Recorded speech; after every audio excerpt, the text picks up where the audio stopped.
Olá pessoal, como é que vão todos e todas? Espero que tenham passado um momento de férias tranquilo, em paz, né, com saúde. Nós estamos aqui novamente para dar continuidade ao semestre até o mês de abril. Nós já fizemos uma primeira atividade, temos mais duas. Fizemos uma primeira, a nota já está disponível no nosso sistema, está lá no PVAI. Verifica lá na barra de tarefas, tem lá a opção notas e você acessa a sua nota. Em breve nós colocaremos no controle acadêmico, tá certo? Pessoal, vamos continuar, né? Depois de 40 dias aí de recesso, nós vamos retomar o nosso conteúdo e vamos pensar aqui também de forma a recapitular alguns pontos que nós vimos nas aulas passadas. Primeiro, pensando em que local nós estamos, efetivamente. Nós estamos na disciplina de Direito Administrativo.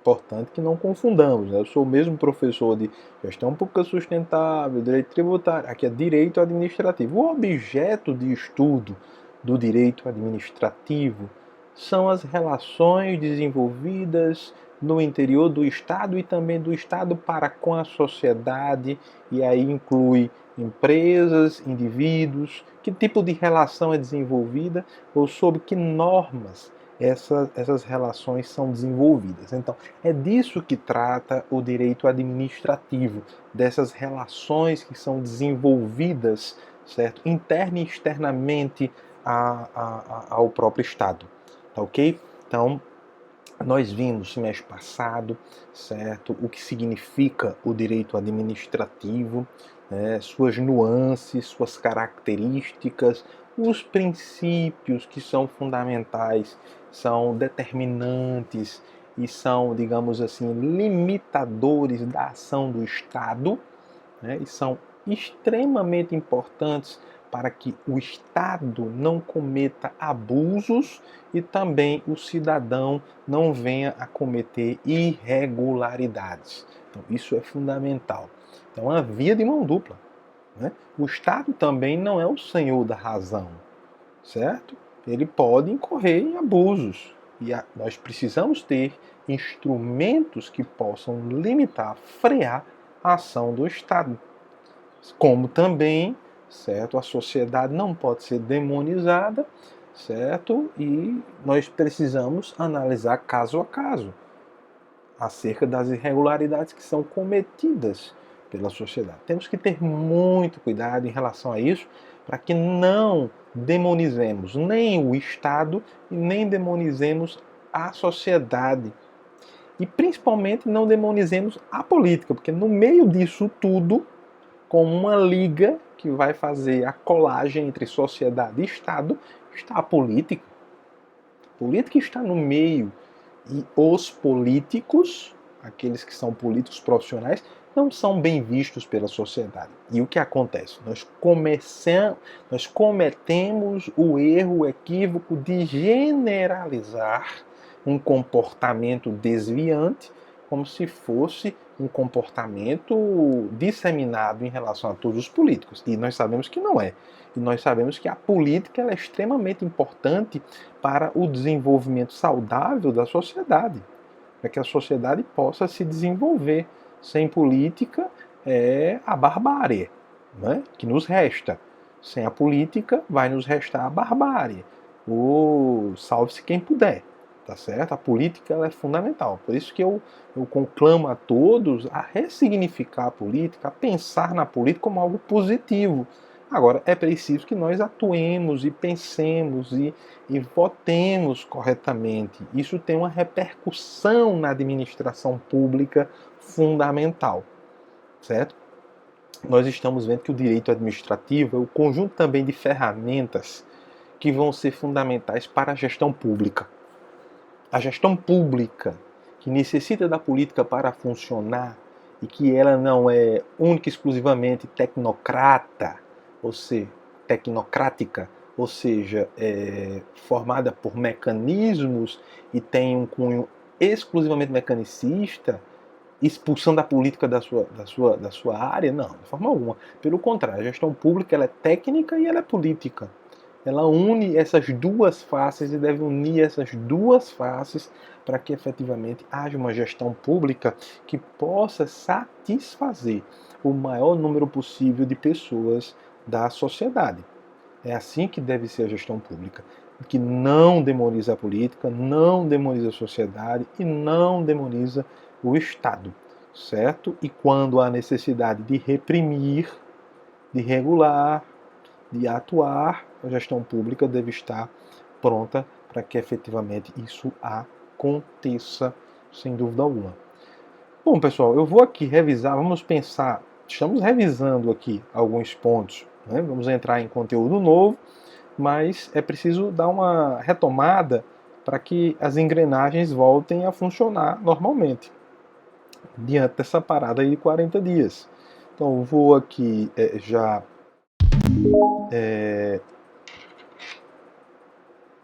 espelhar o meu slide, tá certo?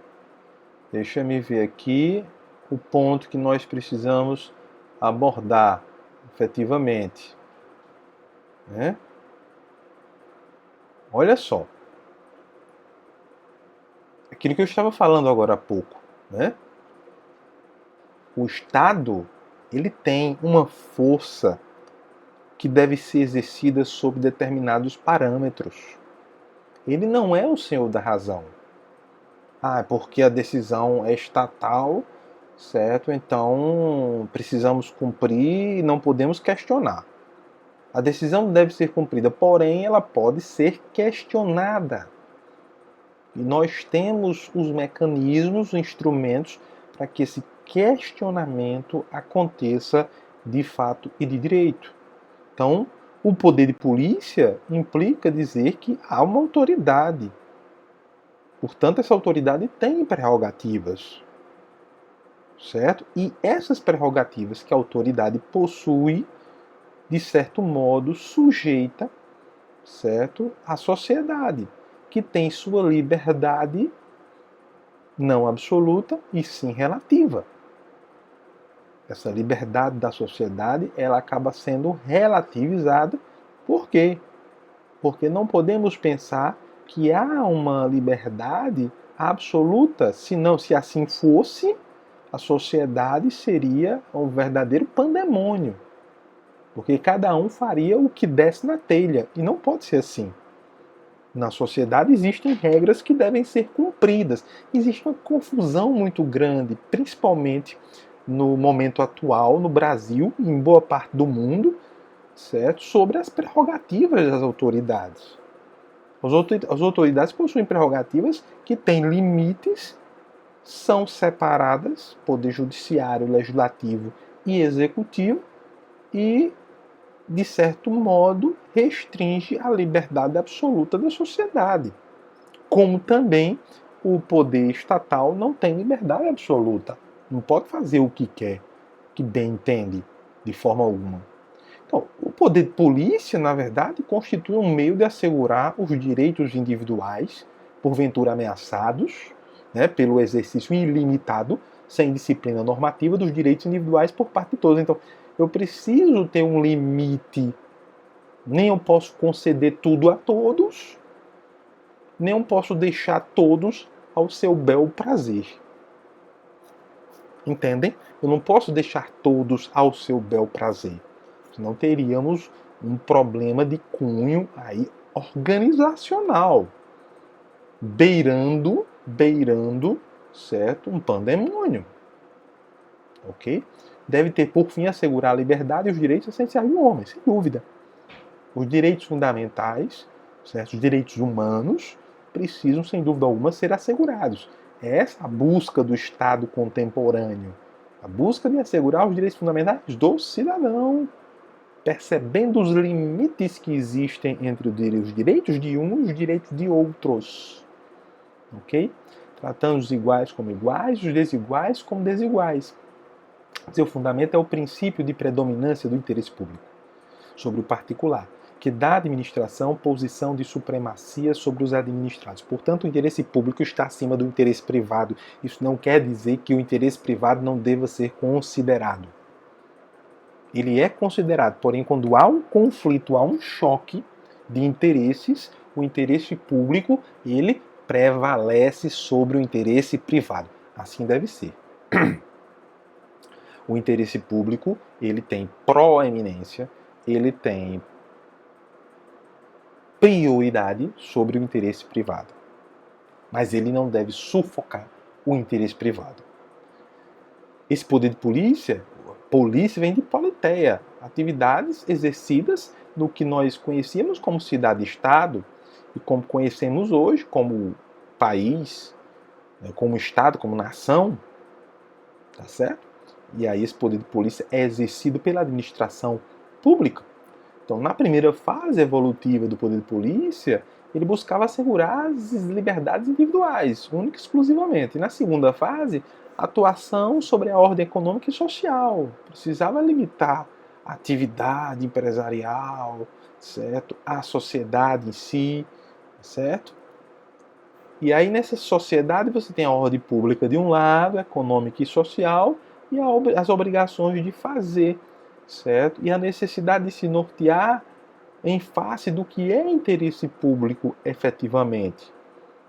Há uma limitação na liberdade em favor do interesse público, como eu já falava, certo? O interesse público ele tem proeminência, ele está acima do interesse privado, porém eu não posso desconsiderar totalmente o interesse privado de forma alguma, certo?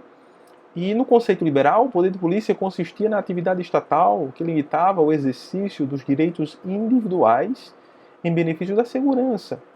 Então, o poder de polícia consistia na atividade estatal que limitava o exercício dos direitos individuais em benefício da segurança. Então, eu preciso ter segurança jurídica, por exemplo, para que os empresários ou as empresas se instalem nos países. Isso se contrapõe aos interesses individuais.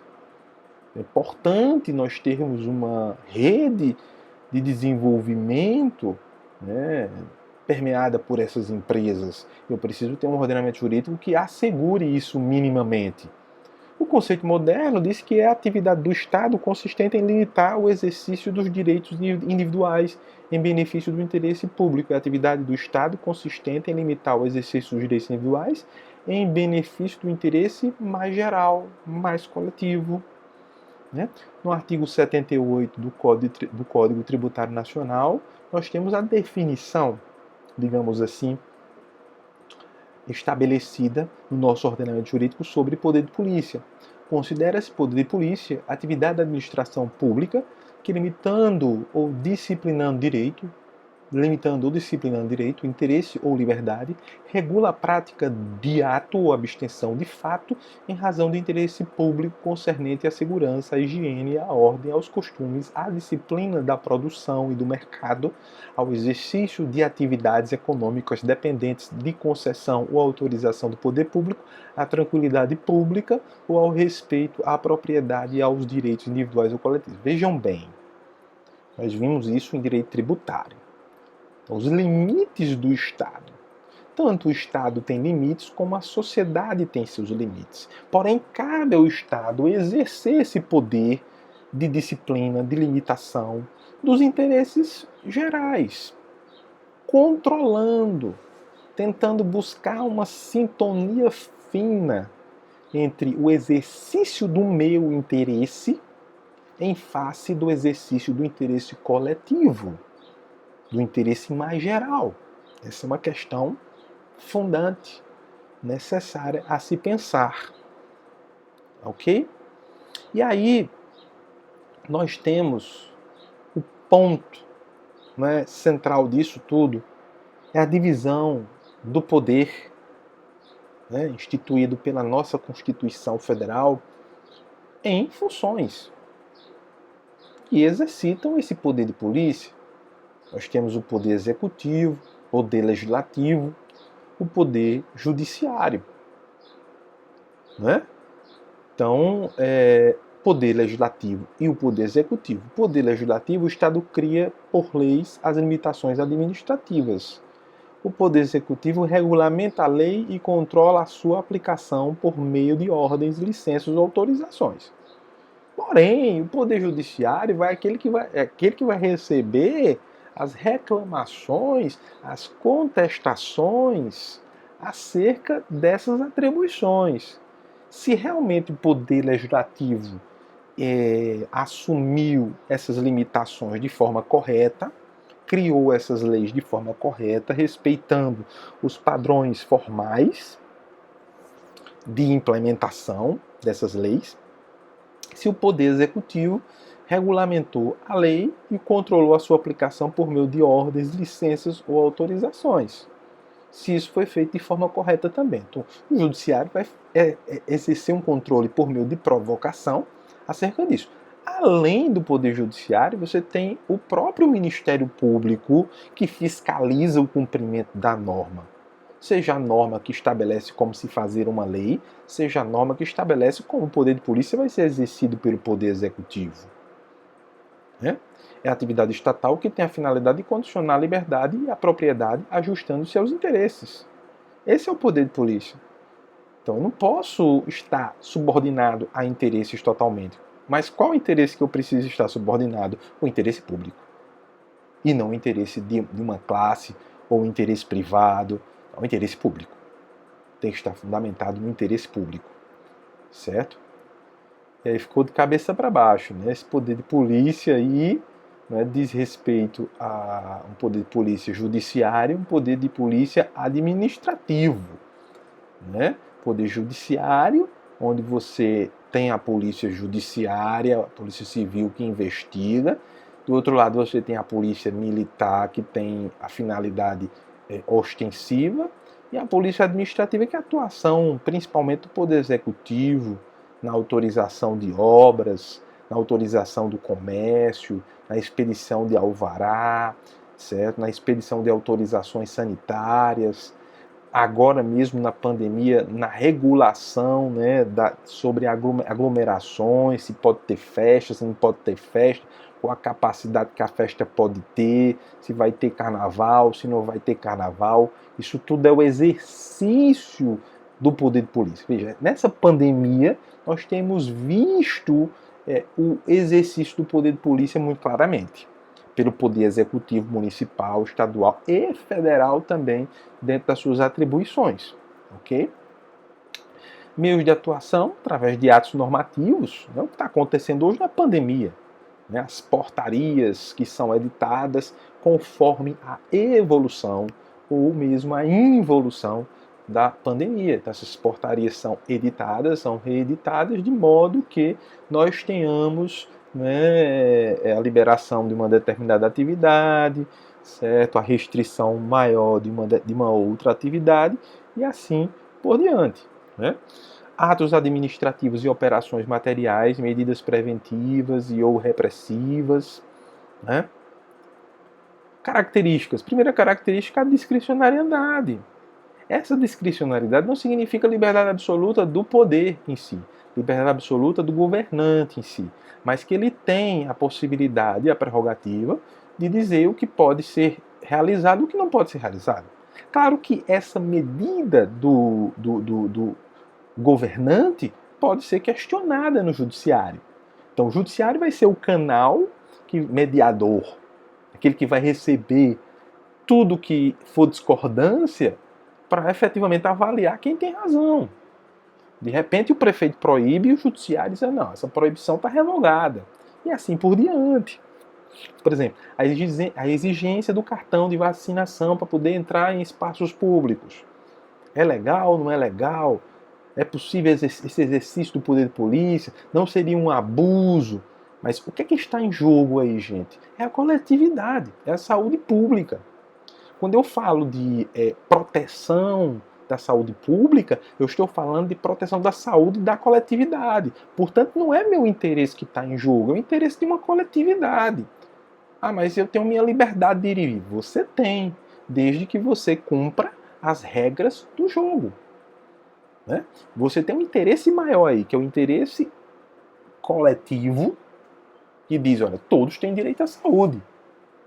Direito fundamental. Então, eu não posso, em detrimento de um direito coletivo, privilegiar um direito privado de ir e vir, de entrar nas repartições sem vacinação, ou sem mostrar o cartão de vacinação. Há uma discricionariedade, há uma autoexecutoriedade.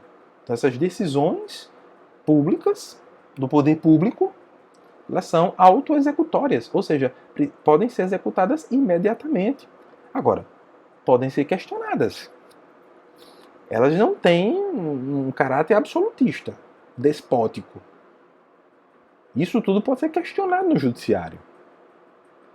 E uma coercibilidade, para poder ser autoexecutória, para poder ser conservada a prerrogativa da discricionariedade, eu preciso ter uma coercibilidade, ou seja, tenho que ter mecanismos de forçar a realização dessa minha prerrogativa. Então, a discricionariedade, em grande parte dos casos concretos, a administração terá que decidir qual o melhor momento de agir, qual o meio de ação mais adequado, qual a sanção cabível diante das previstas na norma legal.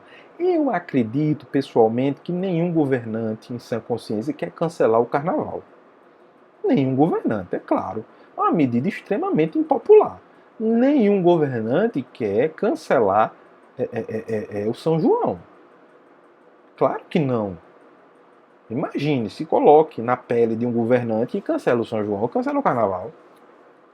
É uma medida extremamente impopular. Então, é preciso se ter claro que aí é uma decisão, e muitas vezes uma decisão que vai de encontro à vontade da população, porque acha que não tem problema, mas aí o governante tem dados e tem informações de um comitê científico, informações de um grupo de especialistas que estão monitorando a evolução da pandemia, por exemplo. Né? A autoexecutoriedade, possibilidade que tem a administração com os próprios meios de pôr em execução as suas decisões, sem precisar recorrer previamente ao poder judiciário. Possibilidade que tem a administração, com os próprios meios, de pôr em execução as suas decisões, sem precisar recorrer previamente ao poder judiciário. Mas aí eu não preciso pedir autorização a ninguém. Agora, no momento que eu coloco o bloco na rua, que eu executo a minha decisão, aí eu me exponho à possibilidade de alguém questionar no judiciário, provocar o judiciário. Então, lá no artigo 37 da Constituição Federal, no parágrafo 6º, nós temos que as pessoas jurídicas de direito público e as de direito privado, prestadores de serviços públicos, responderão pelos danos que seus agentes nessa qualidade causarem a terceiros, assegurado o direito de regresso contra o responsável nos casos de dolo ou culpa. Então, esse poder que você tem de realizar, não é? Tanto pessoas de direito público como pessoas de direito privado, certo? Alguém realiza pela instituição. E se causa dano, a instituição vai, certo, responder por isso, podendo regressivamente apurar quem foi o responsável e aplicar uma punição ao responsável em si. Tá certo? É o chamado direito de regresso. É exigível também, através de meios de coação, não é? Há uma executoriedade através de execução forçada. Porém, há limites também. Só deve ser exercido para atendimento do interesse público e não do interesse do governante. Não é o interesse de fulano de tal que está no governo. Não. É o interesse público. Certo? Tem que se verificar a competência e os procedimentos utilizados. De quem é a competência para realizar determinada atribuição? Quais são os procedimentos corretos? O poder de polícia não deve ir além do necessário para a satisfação do interesse público que visa proteger. Há limites. São as chamadas 4 linhas da Constituição. Há limites para a satisfação do interesse público. Certo? Eu não posso passar daquelas 4 linhas da Constituição. Parâmetros do poder de polícia na administração pública. Primeiro, a necessidade. A necessidade, efetivamente, é a pergunta que se faz. É proporcional o que eu vou fazer? Os meios empregados são proporcionais? Os meios empregados são proporcionais? E esses meios empregados, além da necessidade, além da proporcionalidade, há uma eficácia efetiva ou não? É preciso ter isso em mente, senão podemos estar incorrendo numa grande ineficácia. E aí, até mesmo na morte da norma. Não é? A norma não vai ter eficácia nenhuma, a determinação não vai ter eficácia nenhuma. Não é? É preciso que haja também o engajamento da sociedade. Esse caso mesmo da pandemia. Há coisas que não competem ao poder público. O uso de máscara. Né? Muitas vezes o pessoal utiliza para segurar o queixo, né? Utiliza aqui no braço, a máscara para cobrir a sua boca e proteger para que o vírus não saia e não entre. Aí o cara usa a máscara na orelha, no queixo, em qualquer lugar, menos na boca. É difícil fiscalizar isso. É muito difícil. Né?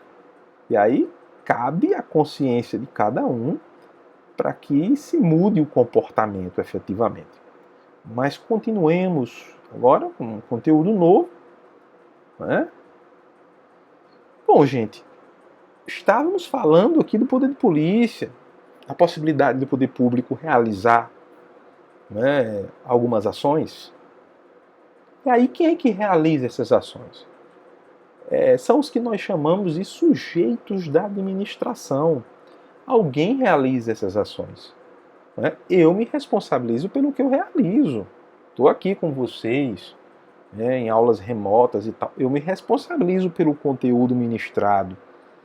Eu sou um sujeito que me responsabilizo. Agora, eu estou representando aqui a Universidade Federal de Campina Grande. Né?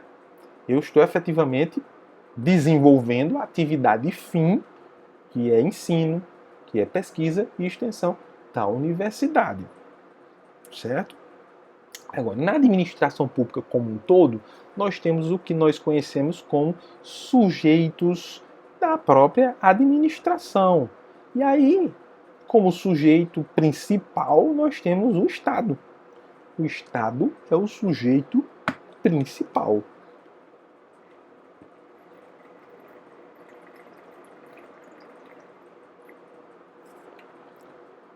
Agora, como é que podemos materializar o Estado? O Estado em si, eu não vejo, né? Eu sinto a repercussão do Estado através das normas que eu preciso cumpri-las efetivamente. O Estado, através das pessoas, é uma pessoa jurídica e através de outras pessoas jurídicas, atua efetivamente. Promove ações. Atua na sociedade. Ok? Então, há uma personificação, há uma persona, há uma pessoa que realiza as atividades. O Estado é uma figura fictícia, figura jurídica, eminentemente jurídica, e política também. E política também. É jurídica e política. E aí você tem pessoas jurídicas que são personificadas para a ação do Estado, em prol do interesse público. A organização desse Estado, através da pessoa jurídica, através de uma personificação, é matéria constitucional. Eu estou falando claramente de organização do Estado. Isso é matéria constitucional. A forma do Estado é uma forma federal. Falar que um Estado é federal é dizer que há uma repartição clara de obrigações e também há uma evolução desse conceito para um conceito de Estado federal cooperativo. Há uma espécie de solidariedade entre os membros dessa federação. Há uma espécie de solidariedade, embora que nós tenhamos uma divisão de atribuições entre as esferas administrativas desse Estado federal. Agora, eu sei que há poderes do Estado que são especializadas no exercício das funções estatais, para que se impeça a concentração de todo o poder do Estado nas mãos de uma única pessoa. Então, a finalidade de uma separação de poderes é que alguém se arvore e se contraponha e se sobreponha a outra função estatal e queira concentrar todo o poder na sua mão. É no sentido de um poder, de uma função controlar a outra. A outra passou o sinal aqui, aí vem o Poder Judiciário e impede. Então o Poder Judiciário exerce essa função mediadora. Certo? A principal função é a função legislativa, porque é ela que faz as normas estruturantes do nosso Estado. Ok? E eu diria até que, em termos teóricos, não há um poder, uma função melhor do que a outra, mais importante do que a outra. Mas se eu pudesse elencar a função mais importante, eu diria é a função legislativa. Não é o judiciário nem o executivo, é a legislativa, porque ela é que vai fazer a estrutura do Estado, efetivamente, funcionar através de normas, principalmente.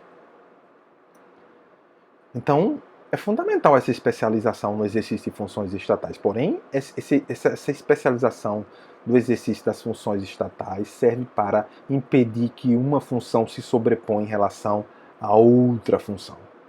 Devido a essa separação flexível entre os poderes, todos exercem a administração. Todos acabam administrando de uma forma ou de outra.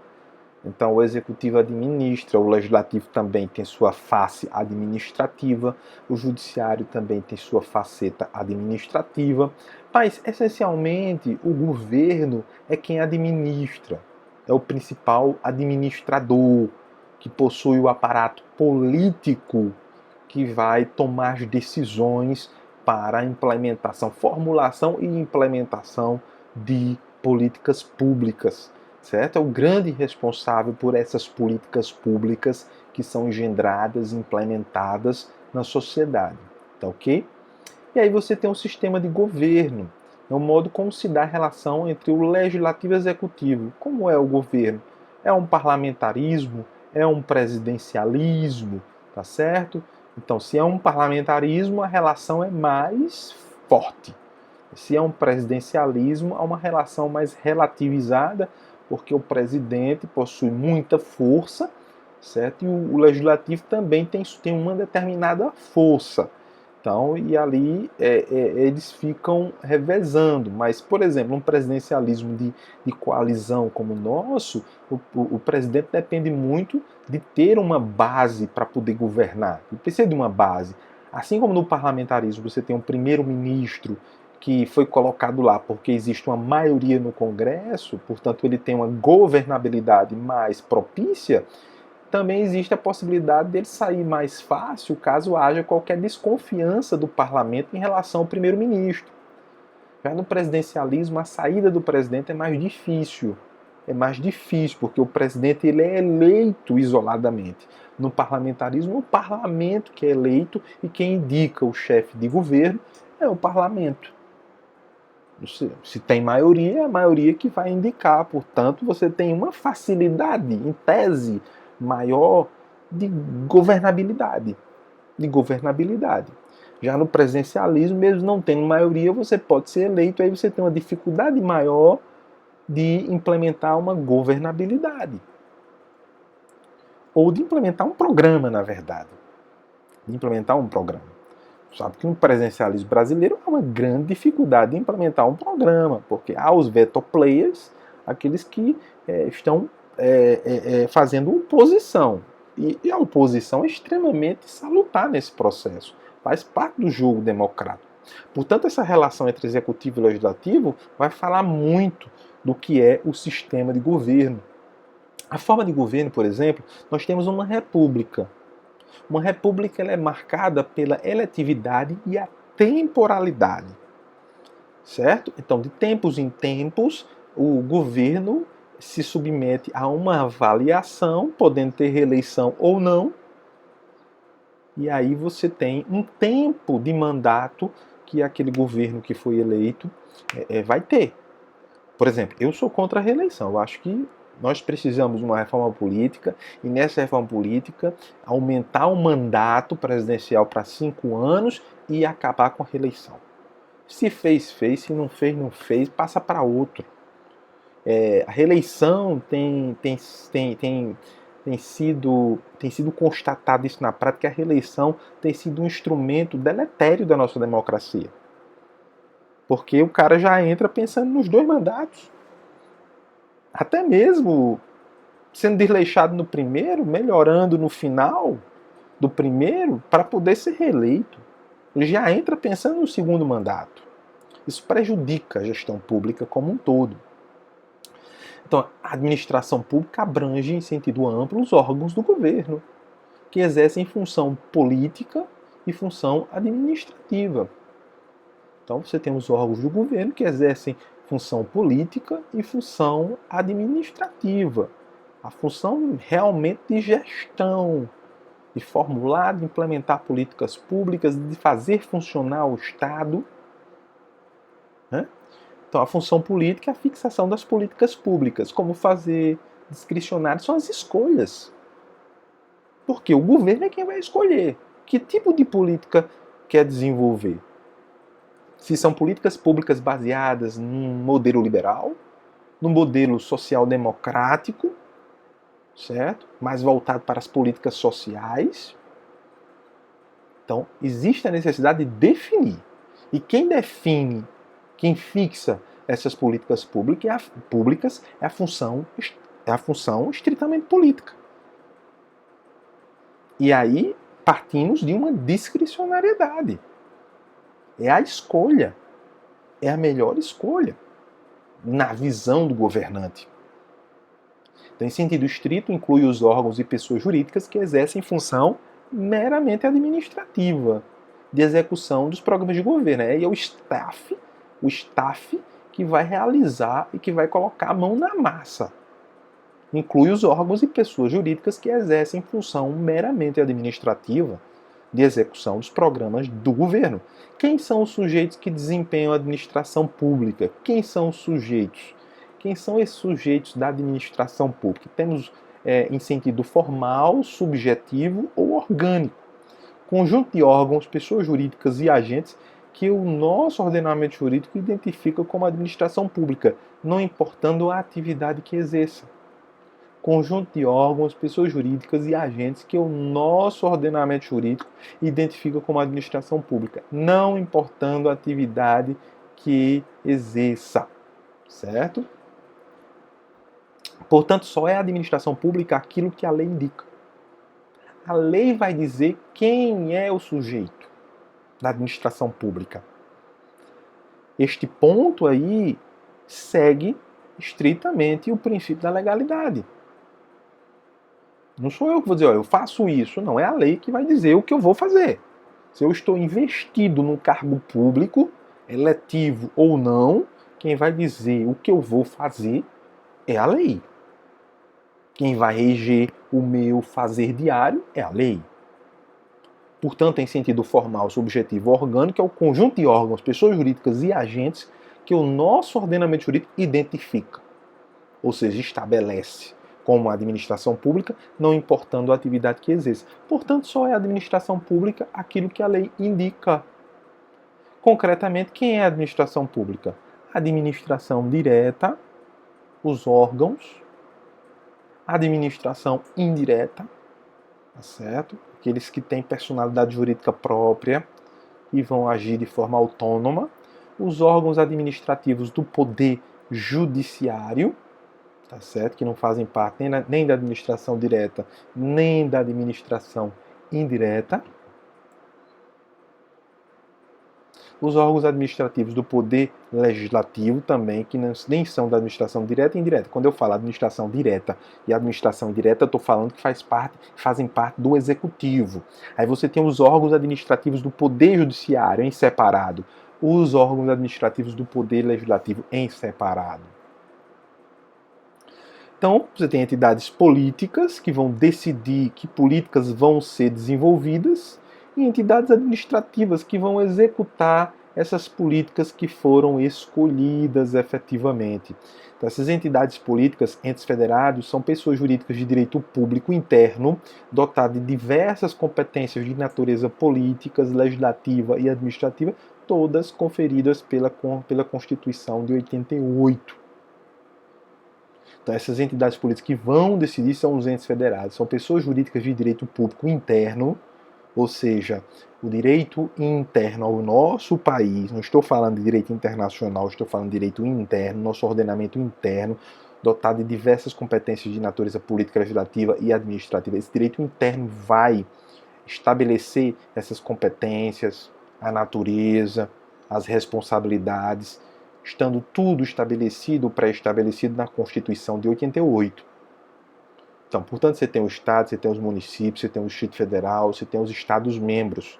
Esse é o Estado brasileiro. Quando eu coloco o Estado nessa parte superior, eu estou falando do país Brasil, da República Federativa do Brasil. Então você tem município, Distrito Federal e Estados-membros que estão no mesmo patamar hierárquico, aliás, estão no mesmo patamar, não havendo hierarquia entre eles, porque estamos falando de uma federação. Então, pessoas políticas, certo, têm autonomia política para decidir, discricionariedade. As entidades administrativas são as pessoas da administração que não detêm competências legislativas. Não detêm.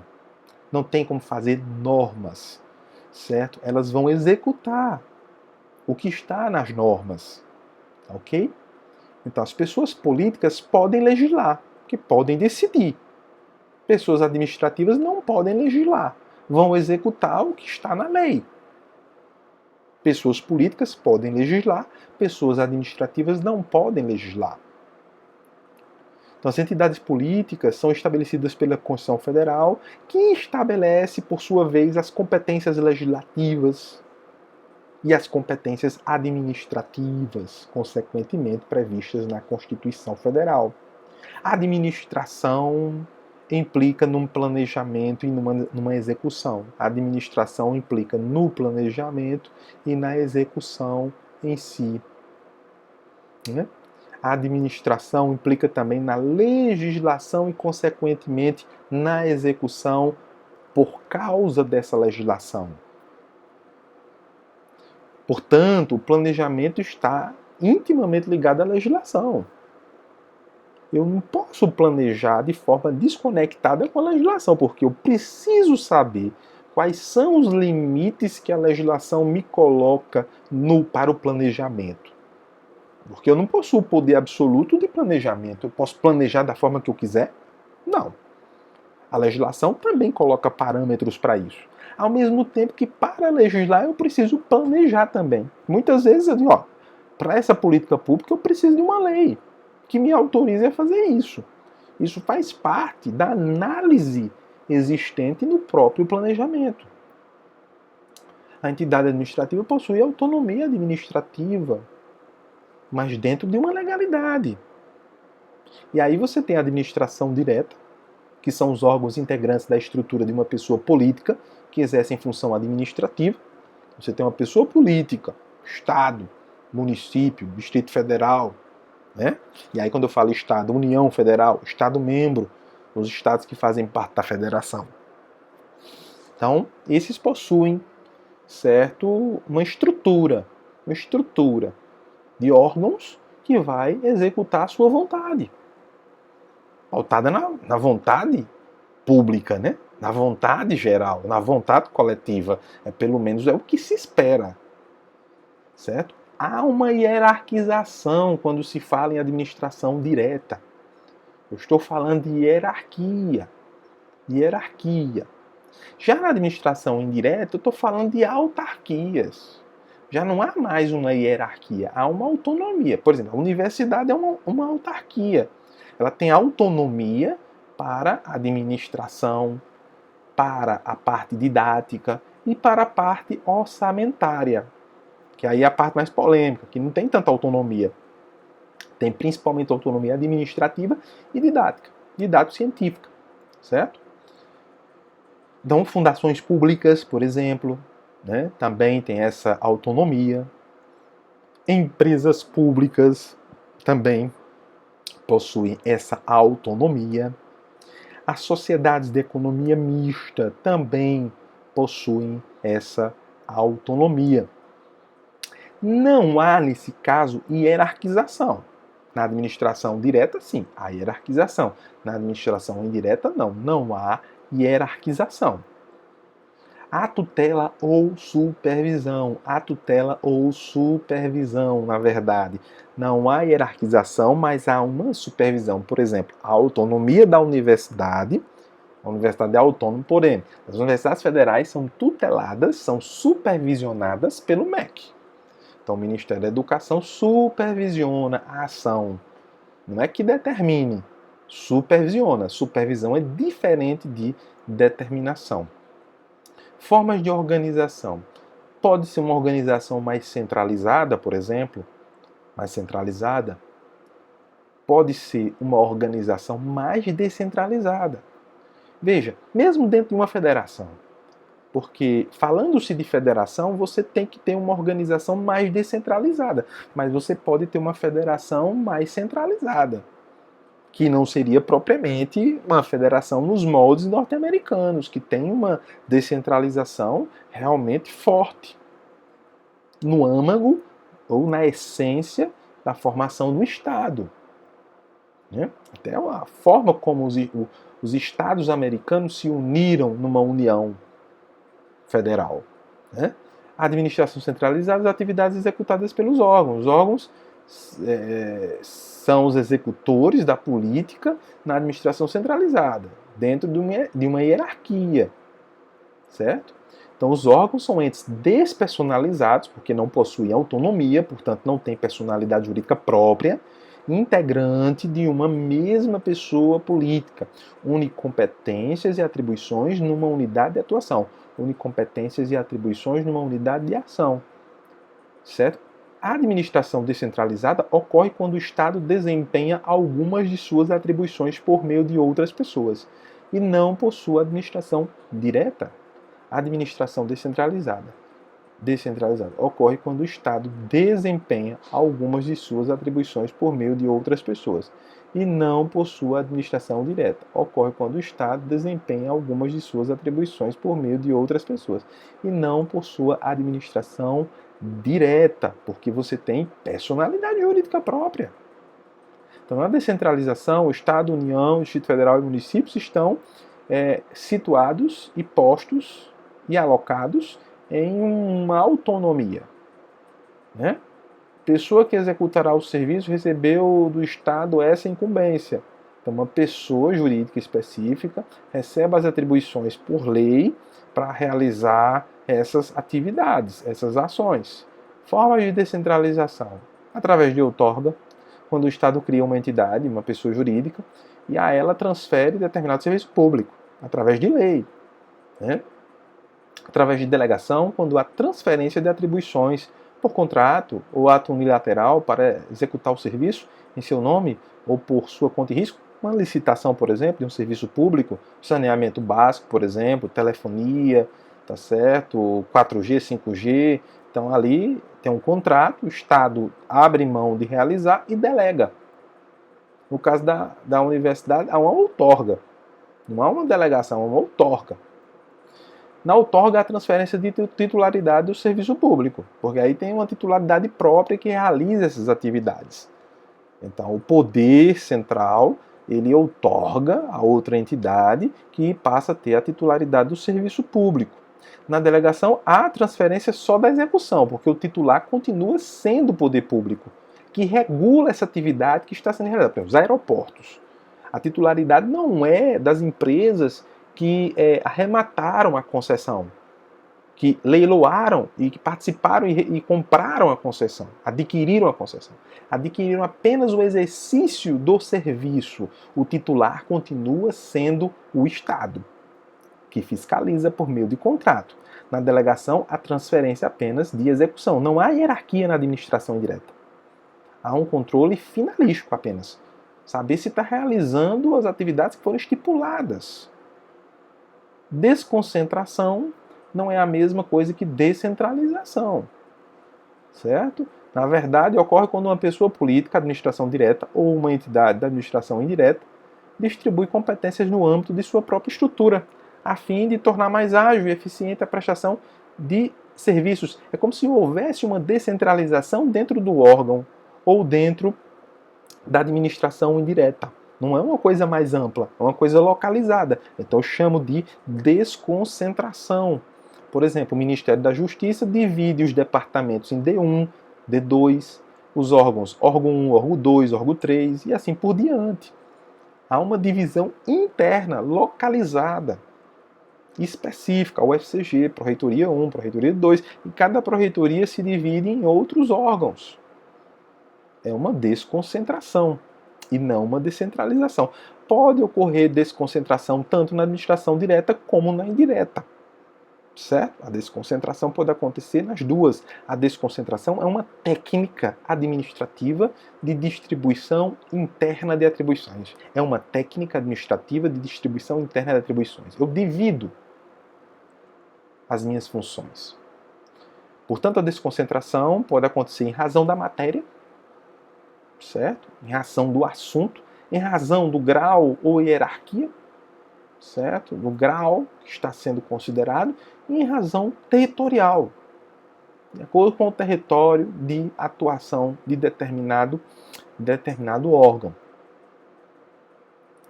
Portanto, a desconcentração centralizada, certo? Você tem lá um órgão que centraliza e que se divide.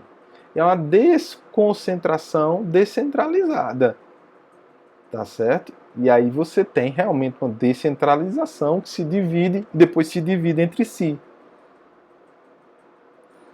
A administração direta é o conjunto de órgãos que integram as pessoas políticas do Estado aos quais foi atribuída a competência para o exercício, de forma centralizada, de atividades administrativas, portanto. E a administração indireta é o conjunto de pessoas jurídicas desprovidas de autonomia política, porque não podem decidir, legislar, por exemplo, que vinculadas à administração direta têm a competência para o exercício de forma descentralizada de atividades administrativas, portanto. Bom, pessoal, foram muitos assuntos aqui, foram vários pontos debatidos. Vou parar por aqui para que vocês reflitam sobre tudo que foi debatido. Próxima semana nós certamente teremos aula síncrona. E qualquer dúvida, estaremos aqui disponíveis também online. Faço questão que vocês comentem lá no vídeo, que vai estar disponível para vocês, ou lá no PVAI, tá certo?